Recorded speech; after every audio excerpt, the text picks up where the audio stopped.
গতকালকে দেখলাম হঠাৎ করে একটা মেয়ে লাইভে এসে দেখা গেল তার বাবাকে নিজে চাকু দিয়ে জবে করে হত্যা করেছে। নাউজুবিল্লাহ বলেন। এ বলতিছে আমার বাবা আমাকে ধর্ষণ করেছে। আমি দেখার পরেই ভিডিওটি বিশ্বাস করি নাই। আজকে তদন্ত করে দেখা যাচ্ছে পুলিশ ওই মেয়েটিকে গ্রেফতার করেছে। তদন্ত করে দেখা যাচ্ছে বাবা মেয়েকে ধর্ষণ করেনি, ওই মেয়েই ড্রাগ অ্যাডাক্টেড, মদ খাইতো, ইয়াবা খাইতো, বাবা খাইতো। এগুলো যখন আসক্ত হয়ে বাড়ির মধ্যে মদ পান করে বাবা বাধা দেওয়ার কারণে বাবাকে হত্যা করেছে। জোরে বলেন নাউজুবিল্লাহ।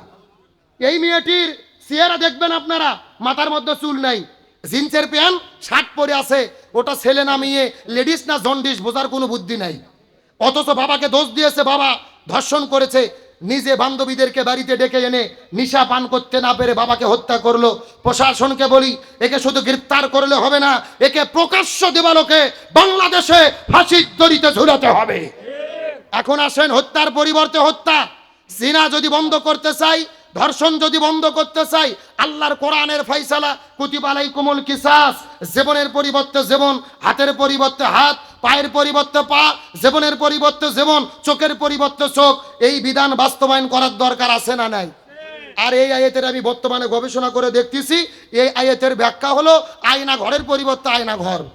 এ কথা কোনাকা যারা আয়না ঘর তৈরি করে আলেমদের বন্দি রেখেছিল, এদেরকে জেলে রেখে জামাই আদর করলে হবে না, এদেরকে আয়না ঘরে বন্দি রাখতে হবে। আসলে আমি বলতে চাচ্ছিলাম ধর্ষণ জিনা ব্যভিচার কেমনে বন্ধ করবেন? আল্লাহর কোরআন বলেছেন ওয়াজ্জানিয়াতু ওয়াজ্জানি ফাজলিদু কুল্লা ওয়াহিদিম মিনহুমা মিয়াতা জালদা। বিয়ে করার আগে যদি কেউ জিনা করে 100টা বেতের আঘাত করে এদেরকে বিয়ে করে দিতে হবে। আর বিয়ে করার পরে যদি কেউ জিনা করে বুক পর্যন্ত মাটিতে পুঁতে রেখে পাথর মেরে হত্যা করতে হবে। হুকুম কার? আরো জোরে বলেন কার?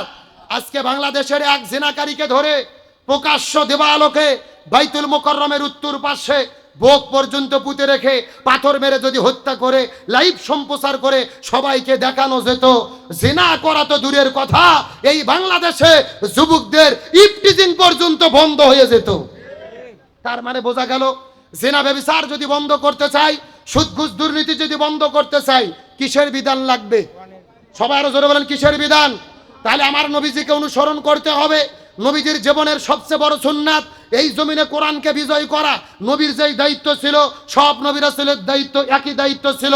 সুতরাং সেই নবীকে অনুসরণ করে এই জমিনের ভেতরে কোরআনকে বিজয় করতে আমরা কি রাজি আছি? জোরে বলেন রাজি আছি।